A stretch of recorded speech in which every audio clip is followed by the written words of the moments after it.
जय श्री कृष्ण। 22वां अध्याय चीरहरण। ओम नमो भगवते वासुदेवाय। श्री सुखदेव जी कहते हैं, परीक्षित, जब हेमंत ऋतु आई उसके पहले ही महीने में अर्थात मार्गशीर्ष में नंद बाबा के ब्रज की कुमारियां कात्यायनी देवी की पूजा और व्रत करने लगी। वह केवल हविष्यान ही खाती। राजन, वह कुमारी कन्याएं पूर्व दिशा की क्षितिज लाल होते होते यमुना जल में स्नान कर लेती और तट पर ही देवी की बालू कामाई मूर्ति बनाकर वो सुगंधित जल, फूलों के हार, भांति भांति के नवेद, धूप दीप, छोटी बड़ी भेंट की सामग्री, पल्लव, फल और चावल आदि से उनकी पूजा करती। साथ ही हे कात्यायनी, हे महामाये, हे महायोगिनी, हे सबकी एकमात्र स्वामिनी, आप नंद नंदन भगवान श्री कृष्ण को हमारा पति बना दीजिए।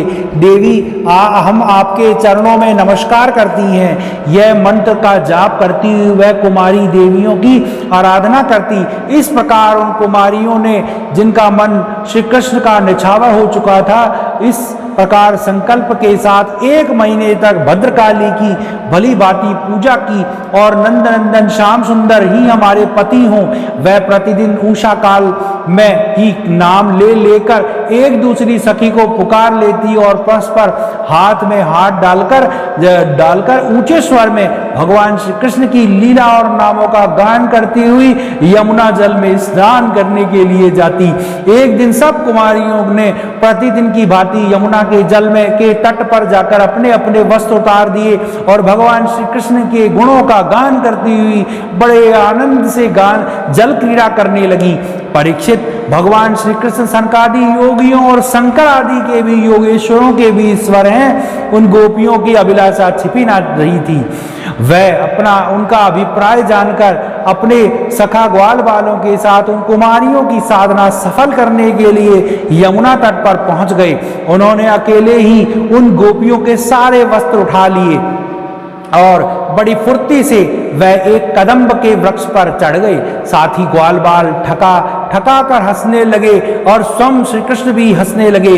गोपियों की हंसी की बात ही कहने लगे और अरे गोप कुमारियों, तुम यहाँ आकर इच्छा हो तो अपने अपने वस्त्र ले जाओ। मैं तुम लोगों से सच सच कहता हूँ, हंसी बिल्कुल नहीं करता। तुम लोग व्रत करते करते दुबली जो हो गई हो। ये मेरा सखा ग्वाल बाल जानते हैं कि मैंने कभी कोई बात झूठ नहीं कही है। सुंदरियों, तुम्हारी इच्छा हो तो अलग अलग आकर अपने अपने वस्त्र ले लो या सब एक साथ ही आ जाओ, इसमें कोई आपत्ति नहीं है। भगवान की यह हंसी मस्करी देखकर गोपियों का हृदय प्रेम से सरोबार हो गया। वह तनिक सकुचाकर एक गोपी एक दूसरे की ओर देखने लगी और मुस्कुराने लगी।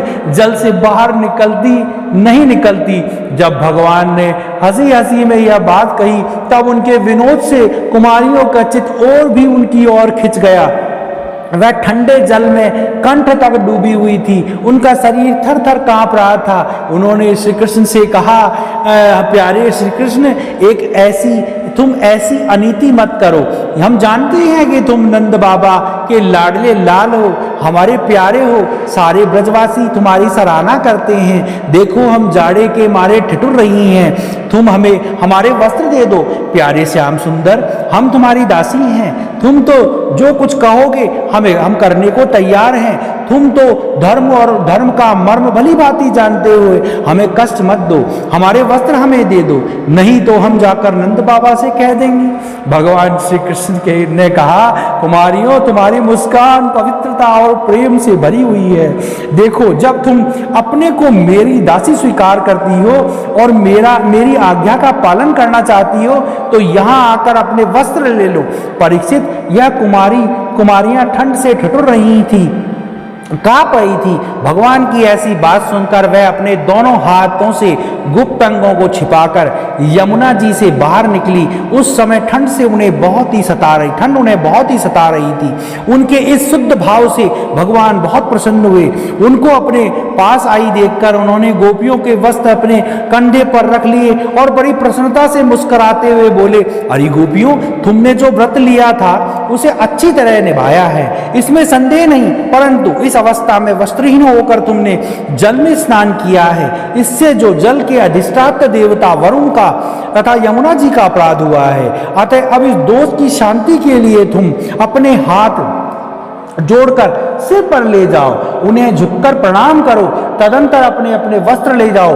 भगवान श्री कृष्ण की बात सुनकर उन व्रज कुमारियों ने ऐसा ही समझा कि वास्तव में वस्त्रहीन होकर स्नान करने से हमारा व्रत में त्रुटि आ गई है। अतः उनकी निर्विघ्न पूर्ति के लिए उन्होंने समस्त कर्मों के साक्षी भगवान श्री कृष्ण को नमस्कार किया, क्योंकि उन्हें नमस्कार करने से ही सारी त्रुटियों और अपराधों का मार्जन हो जाता है। जब यशोदानंदन भगवान श्री कृष्ण ने देखा कि सब के सब कुमारियां मेरी आज्ञा के अनुसार प्रणाम कर रही हैं, तब वह बहुत ही प्रसन्न हुए।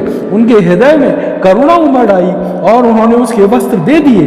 प्रिय परीक्षित, भगवान श्री कृष्ण ने कुमारियों की से छल भरी बातें की, उनकी लज्जा संकोच छुड़ाया, हंसी की और कठपुतलियों के समान नचाया, यहाँ तक कि उनके वस्त्र तक हर लिए, फिर भी वह उनसे रुष्ट नहीं हुई। उनकी उन चेष्टाओं का दोष नहीं माना, बल्कि अपने प्रियतम के संग से वह और भी प्रसन्न हुई। परीक्षित, गोपियों ने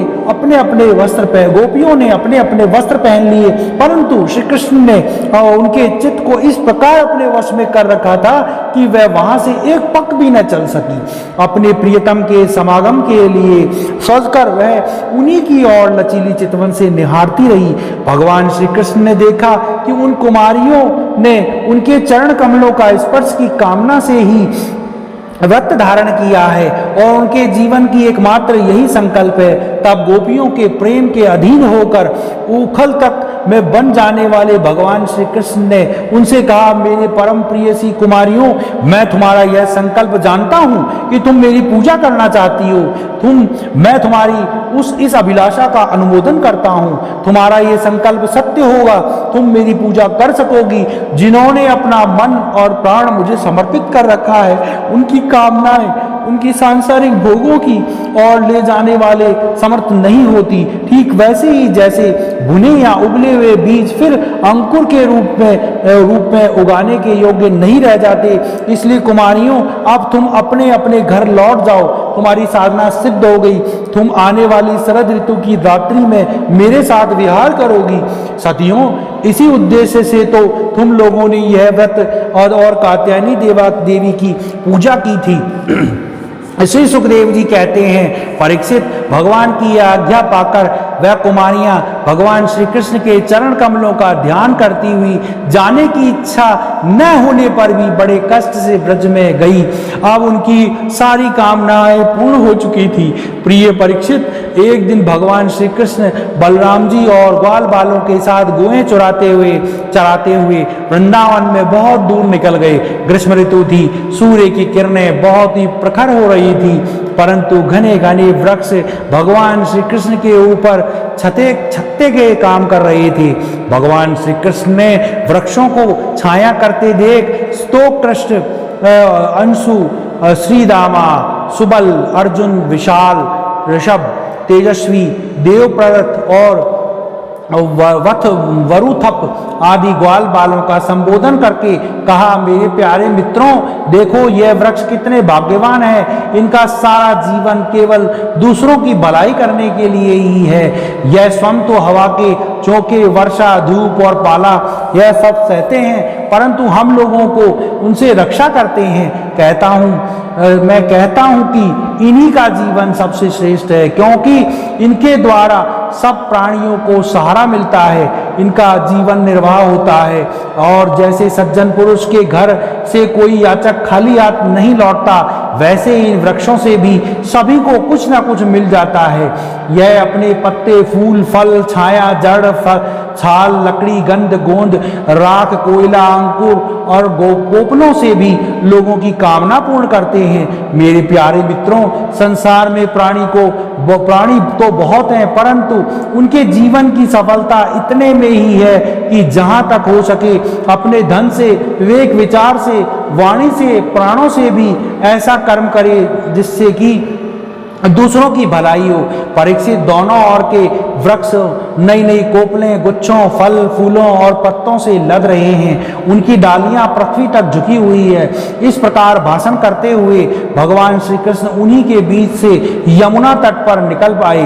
राजन, यमुना जी का जल बड़ा ही मधुर, शीतल और स्वच्छ था। उन लोगों ने पहले गौओं को पिलाया, उसके बाद स्वयं भी जी भरकर स्वादुनुसार जल का पान किया। परीक्षित, जिस समय वह यमुना जी के तट पर हरे हरे उपवन पर बड़ी स्वतंत्रता से अपनी गोएं चरा रहे थे, उसी समय कुछ भूखे ग्वालवालों ने भगवान श्री कृष्ण और बलराम जी के पास आकर यह बात कही। 22वां अध्याय समाप्त। ओम नमो भगवते वासुदेवाय। जय श्री कृष्ण।